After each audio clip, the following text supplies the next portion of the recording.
Bulldozer कार्रवाई को लेकर अब जमीयत उलेमा पूरे मध्य प्रदेश का दौरा करेगी और जहां बुलडोजर कार्रवाई हुई है उन जगह जाकर पीड़ितों को न्याय दिलाने का काम करेगी जमीयत उलेमा हिंद के प्रदेश अध्यक्ष मुफ्ती मोहम्मद अहमद खान ने कहा कि आज मुल्क भर में एक विशेष समुदाय को टारगेट किया जा रहा है। कहीं कोई हादसा होता है और उसमें आरोपी अगर मुसलमान हो तो फौरन उसके घर को अवैध बताकर बुलडोजर से तोड़ दिया जाता है और पूरे घर को बेघर कर दिया जाता है। हमारे मुल्क में अगर कोई अपराध करता है तो उसको सजा देने के लिए अदालतें कायम है, तो फैसला उन्हें करने दिया जाए। मगर अफसोस की घटना के कुछ घंटे के अंदर ही कोर्ट से पहले ही सरकार बुलडोजर कार्यवाही के जरिए आरोपी के मकान को जमींदोज कर देती है।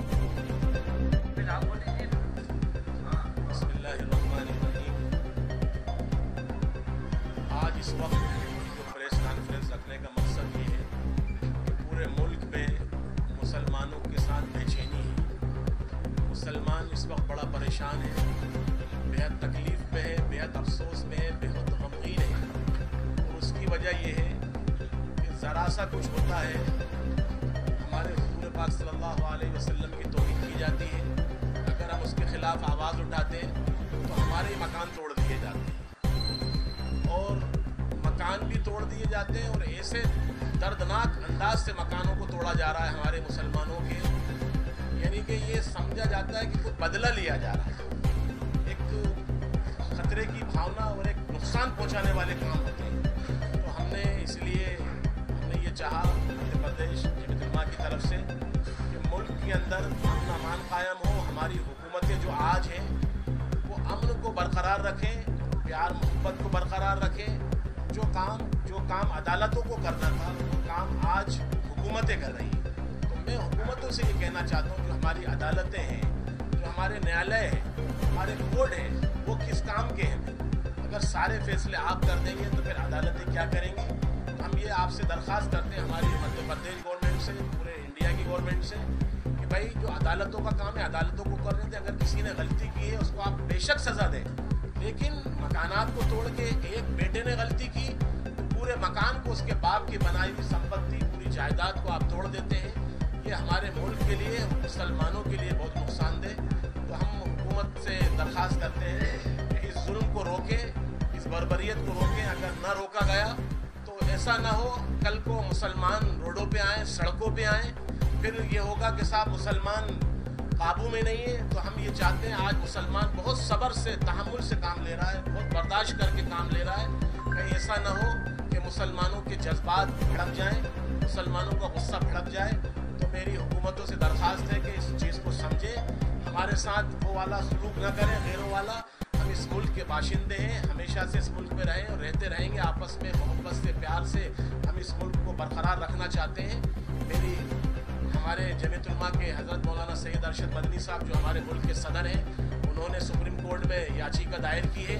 उस याचिका की सुनवाई हुई और उन्होंने, कोर्ट ने, अदालत ने ये कहा है कि इस पर सुनवाई होगी। 17 तारीख को उस जमीयत उलेमा की तरफ से सुनवाई की जाएगी और उम्मीद है कि वो फैसला मुसलमानों के हक़ में आएगा, ताकि आइंदा कोई मकानात मुसलमानों के ना तोड़े जाएँ। हम तो ये कहें मुसलमानों के नहीं, किसी के भी ना तोड़े जाएँ, चाहे उसमें हिंदू हो, मुसलमान हो, सिख हो, ईसाई, कोई भी हो। किसी के साथ जुल्म ज़्यादती नहीं होना चाहिए। अदालत इंसाफ करे, इंसाफ से उसको सज़ा दी जाए, जो उसको सज़ा होती है। ये नहीं कि साहब कोई ने कुछ किया, उसके मकान को तोड़ दिया।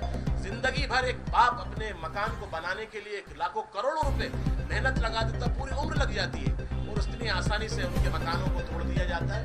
तो हमारी जो 17 तारीख को सुप्रीम कोर्ट से जो फैसला आने वाला है, हमें अदालतों पर भरोसा है, न्यायालय पर भरोसा है, हमारे इस कानून पर, मुल्क के कानून पर हमें भरोसा है। हम आपसे यही दरख्वास्त करते हैं, इस मीडियम के माध्यम से, मीडियम के ज़राए से पूरे मुल्क में इस आवाज़ को पहुँचाएँ। उस जुल्म और बर्बरियत के ख़िलाफ़ हम लोग खड़े हों और उस जुल्म को रोकें। देखिए, जो हुकूमतें जुल्म करती हैं, ऊपर वाला एक दिन उसको पकड़ता है और एक दिन वो अंजाम तक पहुँचती है। ऊपर वाला जब तक ढील दे रहा है, जिस दिन ऊपर वाले की लाठी बेआवाज़ होती है, तो हम ये चाहते हैं कि ये जुल्म ना हो। मुसलमान बहुत सब्र से, तहम्मुल से काम ले रहा है। मेरे आप तमाम से दरख्वास्त है, ख़ास तौर से मध्य प्रदेश हुकूमत से, यूपी गवर्नमेंट से और पूरे हमारे सेंट्रल गवर्नमेंट से भी दरख्वास्त है कि इस जुल्म को रोका जाए। मुसलमान बहुत इस वक्त अफसोस में, गम में, कहीं हमें ट्रेनों में मारा जाता है, कहीं हमें दाढ़ी कुर्ता देख के हमें रोडों पे सताया जाता है। ये कब तक होगा? ये कब तक? एक दिन बर्दाश्त नहीं होगा। तो ऐसा ना हो कि ये माहौल अल्लाह ना करे इस मुल्क का ख़राब हो। तो हम यही दरख्वास्त करते हैं कि आप तमाम हजरात से इस मुल्क के मोहब्बत, प्यार और सद्भावना को बरकरार रखा जाए।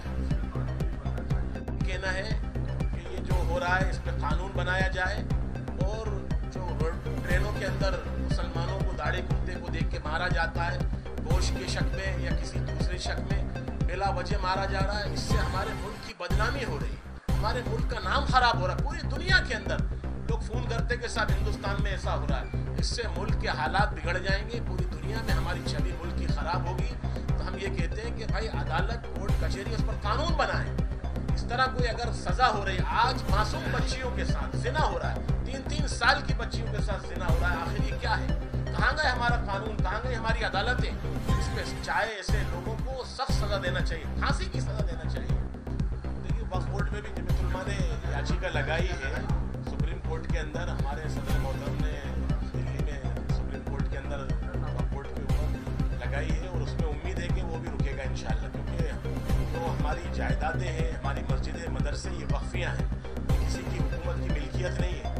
हमारे आबा और अजदाद ने इसलिए वक्फ की थी ताकि इसमें मस्जिद बने, मदरसे बने, कब्रिस्तान बने या किसी को गरीबों को फ़ायदा हो, इसलिए वक्फ की थी। आज हुकूमत की उस पर निगाह सही नहीं है। तो हम चाहते हैं कि हुकूमत इस तरह के कोई काम न करे जिससे मुसलमानों को तकलीफ आ रही है, परेशानी आ रही है। ये हमारी संपत्ति है, मुसलमानों की संपत्ति है, इस संपत्ति को न छेड़ा जाए। अगर छेड़ा गया तो मुसलमान बहुत ज़्यादा इसको बर्दाश्त नहीं कर पाए।